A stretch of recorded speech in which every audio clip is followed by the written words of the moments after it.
जरा देखिएगा। पाकिस्तान जो है ये एक गन्ने का खेत है, उसको पेलते हैं। क्या? पेलते हैं। तोबा तोबा तोबा। पेलते हैं। अस्तगफुरुल्लाहुल अज़ीम, ये उम्मत का क्या हाल हो गया है। बुरा हाल है। जय हिंद दोस्तों, नमस्कार। आप सभी का बहुत बहुत स्वागत है एक और लेटेस्ट वीडियो में। मैं हूं गौरव, मेरे साथ है डीसी। आप देख रहे हैं जीएस रिएक्शन। डीसी भाई वेलकम। जय हिंद। ओके दोस्तों, तो आज जो है बड़ा इंटरेस्टिंग न्यूज है हमारे पास में। एक तो मैं काफी दिनों से सोच रहा था कि थोड़ा सा मतलब मामला तो मैं देख ही रहा था, वही ग्रूमिंग गैंग वाला डीसी, लेकिन मैं चाह रहा था कि पाकिस्तानी जरा इस पर कोई बात करे, उनका रिएक्शन आए तो मजा आ जाए। और यूके और पाकिस्तान के बीच में थोड़े फड्डे पड़े हुए हैं, खास करके ग्रूमिंग गैंग का जो इनका लीडर है, जो मेन लीडर है इनका, शबीर अहमद। और यूके चाहता है कि उसको पाकिस्तान डिपोर्ट कर दे, लेकिन पाकिस्तानी जैसा कि हमेशा करते हैं ना, अपने जवानों को ओन करते हैं। और तो अब भाई ऐसे लोगों को कैसे ओन कर लेंगे। ठीक है, तो इसके ऊपर एक वीडियो है, वो दिखाते हैं आपको, डिस्कस करेंगे, चर्चा करेंगे।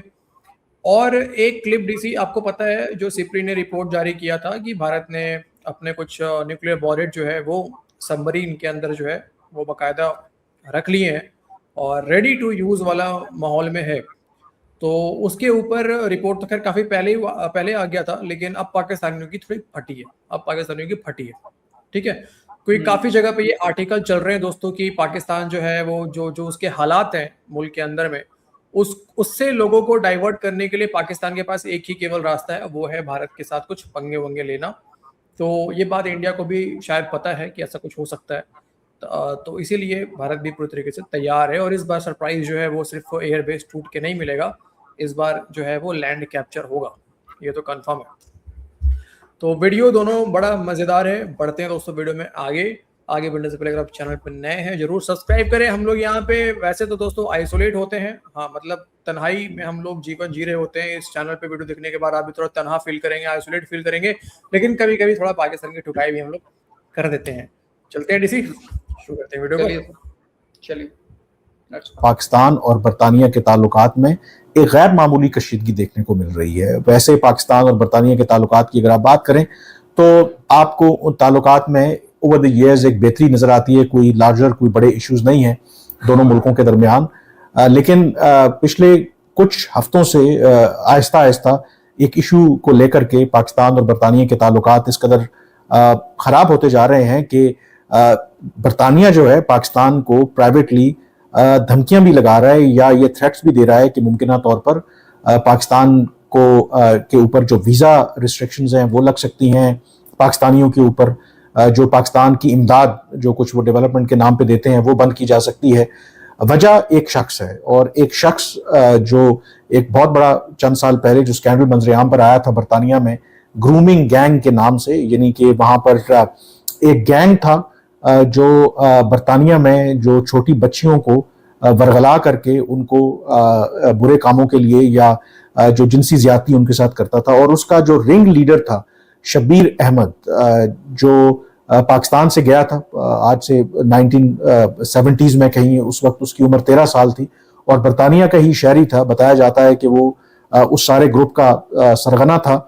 2012 में उसको उम्र कैद की सजा सुनाई गई थी और साथ ही बरतानिया ने उस वक्त उसकी जो नेशनैलिटी थी बरतानिया की उसको ख़त्म कर दिया था। बताया ये जाता है कि जो शबीर अहमद है उसने दोहरी शहरियत रखी हुई थी, यानी कि उसके पास पाकिस्तान की शहरियत भी थी लेकिन वो बरतानिया का भी शहरी था। तो 2 जुलाई 2026 यानी कि कुछ अर्सा पहले 14 साल की सजा काटने के बाद अब वो जेल से बाहर आ गया है विद सर्टेन रिस्ट्रिक्शंस।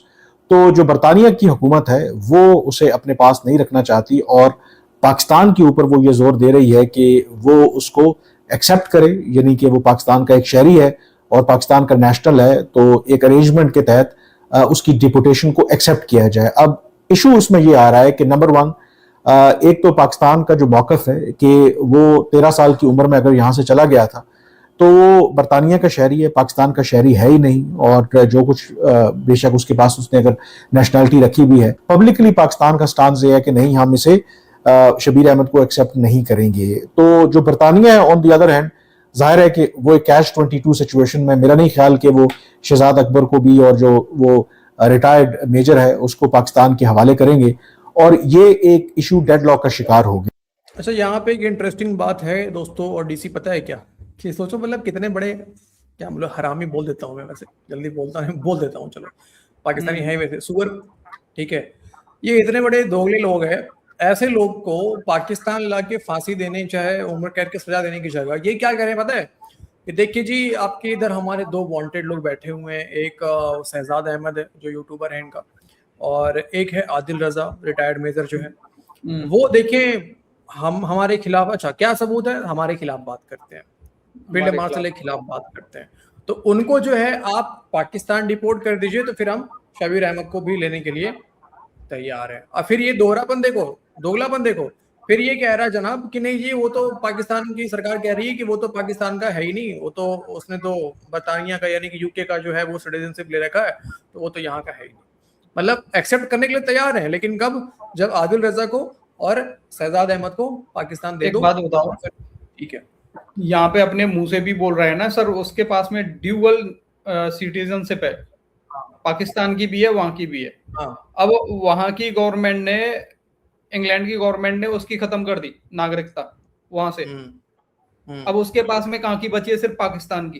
पाकिस्तान की है, वो पाकिस्तानी शहरी क्यों नहीं है भाई, पाकिस्तान का तो नागरिक है वो, क्यों नहीं नहीं लोगे वो, तुम उसे अरे भाई? यार तभी तो मैंने पहले ही कहा कि ये अपने जवानों को ओन नहीं करते हैं यार, तो ऐसे मतलब इतना बड़ा ये कैसा मुल्क है, पता नहीं कैसा मुल्क है। और सिर्फ शबीर अहमद की बात नहीं है डीसी, इस बीच में कितने ना जाने, मैं मेरे पास मैंने खोल के रखा है, लिस्ट खोल के रखा है यहाँ फोन में, पता नहीं कितने ऐसे मतलब कई नाम दिख रहे हैं मेरे को जो 2016 में, 2012 में, इवन 2018 तक में रिसेंट भी कुछ केसेस आए हैं, ठीक है। अभी तक ये लोग ये काम करते हैं आ रहे पाकिस्तानी वहां पहुंच के, और मैक्सिमम सारे पंजाबी पाकिस्तानी हैं अरे ये काम सब करने ऐसा वाले। यार, ये YouTube पे बैठ के बात कर रहे हैं, ये नहीं है क्या, इनके भी मन में वही रहता है सर।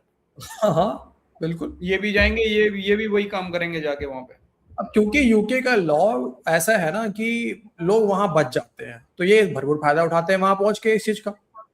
बिल्कुल गया है। और ये भी इंडिकेशन दी जा रही है बरतानिया की तरफ से कि अगर पाकिस्तान ने इस शबीर अहमद को अपने मुल्क में आने की इजाजत ना दी, यानी कि हमारा मुतालबा ना माना, तो मुमकिन तौर पर पाकिस्तान के जो पाकिस्तानी हैं जो वीज़ाज की पाबंदियां भी लग सकती हैं। और हवाला भी दिया गया जो बरतानिया के जो प्राइम मिनिस्टर हैं उनके तर्जुमान की तरफ से कि माजी में उन्होंने कुछ जो अफ्रीकन कंट्रीज हैं इसी तरह के जो कन्विक्टेड लोग थे उनको उनके हवाले करने के हवाले से इस तरह की जो धमकी थी या ये जो प्रेशर टैक्टिक इस्तेमाल की थी जो काम की थी। फिर ये भी बताया जा रहा है कि शायद बाकी जो पाकिस्तान को कुछ इमदाद वगैरह ह्यूमैनिटेरियन असिस्टेंस के नाम पर दी जाती है बरतानिया वो भी बंद कर सकता है। बट कहा यह जा रहा है कि वो एक लास्ट ऑप्शन हो सकता है, यानी कि वो पहला ऑप्शन नहीं है। पहली तरजीह उनकी यही है कि पाकिस्तान के साथ बातचीत के जरिए इस मामले को हल किया जाए, लेकिन पाकिस्तान का मौक़िफ़ यही है क्योंकि एक तो पाकिस्तान का यह कहना है कि एक शख्स जो आज से कई साल पहले बरतानिया चला गया वो वहीं पे पला बड़ा, और सिर्फ अगर पाकिस्तान में वो पैदा हुआ तो इसका ये मतलब नहीं है कि पाकिस्तान जो भी उसने जुर्म किए हैं या पाकिस्तान ने जो उसने किया है तो पाकिस्तान उसका जिम्मेदार है। वो बरतानिया का शहरी था, बरतानिया ने अगर उसकी शहरियत ख़त्म कर दी है तो पाकिस्तान भी उसकी शहरियत ख़त्म कर सकता है, और पाकिस्तान उसको क्यों उस तरीके से एक्सेप्ट करे। लेकिन बरतानिया में क्योंकि वहाँ पर इस वक्त जो उनकी हुकूमत है वो बहुत ज़्यादा दबाव में है कि एक ऐसा शख्स जिसके ऊपर इल्ज़ाम, बल्कि वो साबित हुआ कि उसने जो बरतानिया में वहाँ पे बच्चियाँ हैं उनके साथ जिनसी ज़्यादती की और 30 के करीब उसके खिलाफ जो ऑफेंसेस थे जिसका वो मुर्तकिब भी पाया गया, और अब क्योंकि वो बाहर आ गया है, हालांकि बहुत सी ऐसी शराइत हैं जिस पर उसको अमल दरामद करना पड़ेगा, लेकिन बरतानिया के अवाम में वहाँ पर बहुत ज़्यादा गम गुस्सा है और वो उसको वहाँ पर एक्सेप्ट नहीं करना चाहते। पाकिस्तान कह रहा है भाई तुम्हारा मसला है और ये कलोनियल मसला है, तुम समझ रहे हो कि ये अंग्रेजों का पुराने जमाने का लॉ, मगर एक्चुअली अगर पाकिस्तान ने नहीं किया तो रिपोर्ट अब आ गई है कि आपके वीजे और आप पे सैंक्शंस लगाई जाएंगी, जिसमें आपकी जो इमदाद है वो भी बंद हो सकती है। इमदाद ज्यादातर अंग्रेज जो है हमारे स्कूलों को देते हैं, अस्पतालों को देते हैं, काफी कम हो गई है, मगर यूके की जो एड है वो उधर जाती है, तो गरीबों का ही नुकसान होगा। और वीजे, इनके नीले पासपोर्ट पे लगे रहेंगे।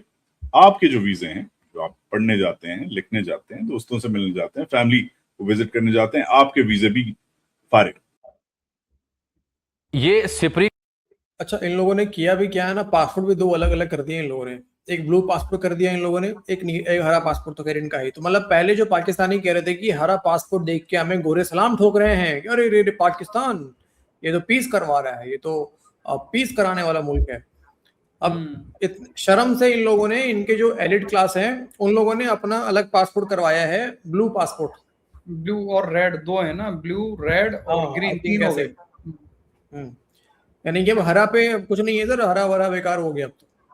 अब इज्जत हरा तो गुलाम कौम के लिए है ना सर, हरा तो वो गुलाम कौम के लिए। और ये जो कह रहा है कि गरीबों का नुकसान हो जाएगा, जो एड वगैरह मिल रहा है स्कूलों में, गरीब के लिए तो कभी एड गया ही नहीं पाकिस्तान में आज तक। अरे कहाँ वो गवर्नमेंट की, ये आर्मी की जिम्मे जाता है सर कोई भी फंडिंग। हाँ सब आर्मी यार, इतने आज तक दुनिया से पोलियो खत्म हो गया, पाकिस्तान से पोलियो खत्म होने का नाम नहीं ले रहा यार। अभी भी पोलियो के नाम पे पैसे लेते हैं ये साले। तभी तो नहीं खत्म हो रहा सर, आप समझते ही नहीं है यार, कैसे खत्म हो जाएगा सर? अगर वो खत्म हो गया तो इनकी जेब ढीली ना हो जाए यार, क्या बात कर रहे हो? अच्छा चलो, उसी वजह से आगे टॉपिक का हवाला दिया जा रहा है और फिर वो कह रहे हैं जी कि India's nuclear powered ballistic missile submarine SSBN, और कोई उसका नाम ले रहे हैं INS आरिहांत, INS आरिघाट, इस तरह के नाम। ये आबदोज जो है एटॉमिक, ये पाकिस्तान के लिए डिप्यूट की जा रही हैं। ये खबर सिपरी की और मलिहा लोधी साहबा का तबसरा। मेरा सवाल आपसे ये है बुनियादी तौर पर कि ये किस नौयत का मामला है, पाकिस्तान के पास इसका क्या जवाब है? क्योंकि हालिया दिनों क्या हमने भी चीन से आबदोजें हासिल नहीं की थी? अगर ये SSBN है तो इसका ये मतलब है कि न्यूक्लियर पार्ट भी है और न्यूक्लियर पार्ट भी है और न्यूक्लियर केपेबल भी है। यानी ये चलेगी भी न्यूक्लियर प्लांट से, और इसमें जो मिसाइल्स होंगे उनके ऊपर भी न्यूक्लियर वॉरहेड लगाया जा सकता है।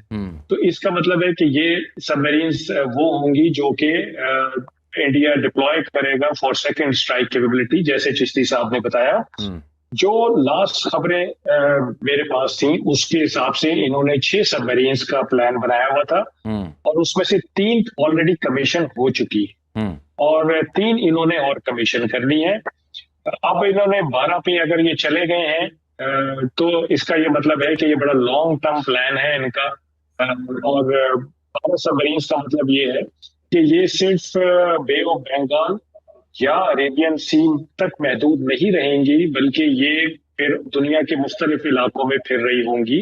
और इससे भारत के जो अज़ाइम हैं वो आपको नजर आते हैं कि वो पहले जो हम समझते थे कि अगर 6 सबमरीन्स वो बना रहे हैं तो उसमें गालिब इम्कान ये था कि 2 शायद बे ऑफ बंगाल यानी ईस्टर्न थिएटर के लिए हैं, 2 वेस्टर्न थिएटर के लिए हैं, और 2 अपने रिपेयर मेंटेनेंस साइकिल में होंगी। तो वो जो डिप्लॉयड होंगी उनको फिर गाहे बगाहे उनको वो रिप्लेस करती रहेंगी। लेकिन अगर ये 12 पे जा रहे हैं, इसका मतलब है कि अब उनके पास वो कैपेबिलिटी होगी कि ये थिएटर से बाहर भी इनको डिप्लॉय कर सकते हैं। अच्छा, नंबर 1। नंबर 2, एक चीज और समझने की जरूरत है जामी, कि न्यूक्लियर स्ट्राइक केपेबल सबमरीन जो भी होती है वो कभी भी आपके वॉर थिएटर में नहीं स्टेशन होती, वो वॉर थिएटर से बाहर स्टेशन होती है।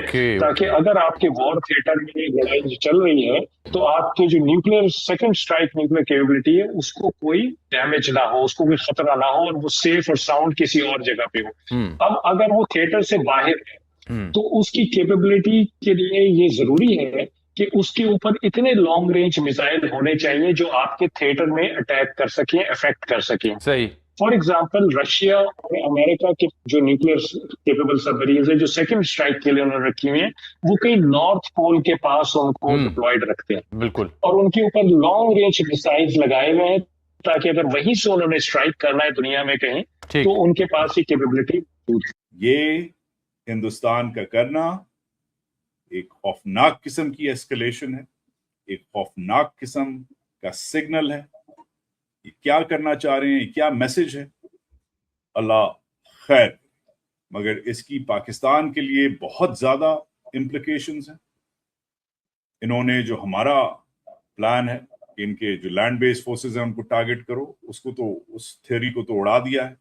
चाइना की जो डोमिनेंस है इस इलाके में उसको थ्रेट किया है। हमारी जो गारंटीड अब अपने लिए इन्होंने गारंटीड सेकंड स्ट्राइक कैपेबिलिटी कर लिया और हम वल्नरेबल हो गए। चाइना से हमने क्या लिया?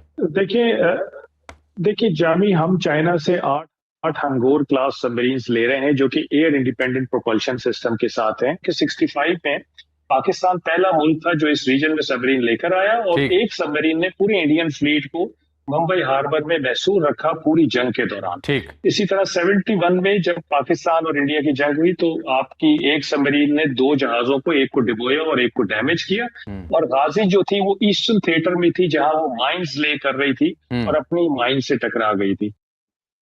अच्छा, आधा झूठ आधा सच। गाजी जो है माइन से टकरा गई थी नहीं, उसको माइन से उड़वाया गया था।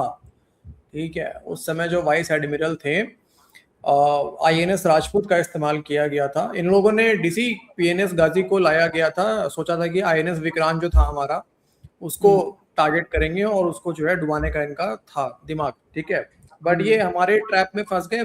बड़े चालाकी के साथ में INS राजपूत का इस्तेमाल करा गया। वो भी काफी पुराना आपका शिप था, तो उसका इस्तेमाल करके ट्रैप किया गया PNS गाजी को और फेक कॉल दिया गया एक तरह से। तो उसको लगा कि साला ये विक्रांत है।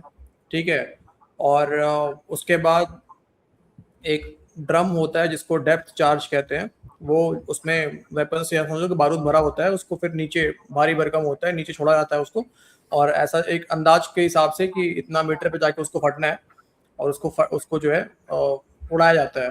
तो वही करा गया फिर INS राजपूत की तरफ से, और ये तब जाके लगा PNS गाजी में, और ये 94 इनके थे पाकिस्तानी। छोड़ो ना यार, क्या सफाई दे रहे हो, छोड़ो यार, आपको पता नहीं है बता यार। रहा हूँ। अभी देख लिया हमने तो यार, 11 एयरबेस उड़वा दिए, 9 आतंकी ठिकाने उड़वा लिए, मतलब झूठ मैंने कितने पाकिस्तानी फौजी 72 उरों के पास पहुंचा दिए, फिर भी उसके बाद में हम जंग जीत गए, फील्ड मार्शल बन गया, यहाँ पे सितारे लटका लिए भाई। ये कह रहा है 65 में हम सबसे पहले हम सबमरीन लेके आए थे। क्या कबाड़ लिया लेकर आए थे? तो क्या ही कबाड़ लिए तुम्हारे पास तो 65 में इंडिया से बेहतर टैंक थे तुम्हारे पास, अच्छे टैंक थे इनके पास। चाइना के साथ में जंग करके यार हटाई था यार, 2-3 साल बाद तुम आ गए लड़ने के लिए। हमारे पास तो अच्छा मौका था। सही बात है, यही सोच के तो आए थे ये लोग, लेकिन फिर भी लाहौर तक छोड़ो, मतलब पहुंच गए हमारे फौजी। ठीक है, बल्कि इनके पास टैंक बेटर थे, इनके पास फाइटर जेट्स बेटर थे हमसे।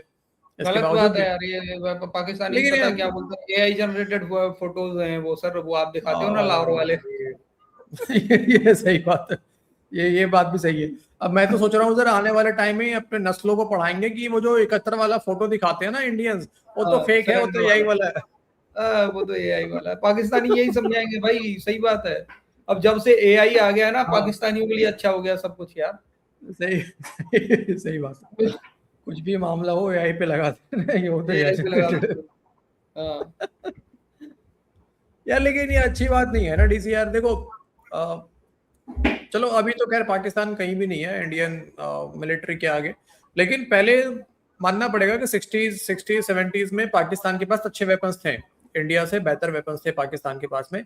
लेकिन फिर भी यार जंगजू कौम होने के बाद भी, जज्बे वाले कौम होने के बाद भी, अच्छे वेपन होने के बाद भी यार अब पाकिस्तानी कहते हैं कि देखिए जी मैन बिहाइंड मशीन मैटर करता है। यार उस समय तुम्हारे पास तो मशीन भी अच्छा था, जंगजू तुम लोग थे भी, तुम्हारे पास जज्बा भी था, लेकिन तुम फिर भी पेले गए यार। ये क्या चक्कर था यार? हर बार पेले गए, हर बार ही पेले गए। क्या क्यों, मतलब बताओ यार, इसका तो कुछ कारण तो बताओ यार, क्या हो गया? उस समय जिन्ना का रूह नहीं आया था तुम्हारा साथ देने के लिए, फरिश्ते नहीं आए तुम्हारा साथ देने के लिए? नहीं सर, वो सर जिन्ना अपने फेवरेट जानवर का वो मीट खाने में व्यस्त था ना सर। नाश्ता कर रहा था वो। सही है। ओके दोस्तों, चलो आज की इस वीडियो में इतना ही है। इवनिंग में लेकर आते हैं कुछ। अभी पाकिस्तान के अंदर में POJK में बहुत कुछ चल रहा है, फॉल्स फ्लैग कर रहे हैं पाकिस्तानी आर्मी, वहां पे आपको कुछ क्लिप्स दिखाएंगे और लेटेस्ट वीडियो सामने। ठीक है, तो आज के लिए इतने ही। अपना ख्याल रखिए। वीडियो को अंत तक देखने के लिए आप सभी का बहुत बहुत धन्यवाद। जय हिंद दोस्तों। जय हिंद भाई।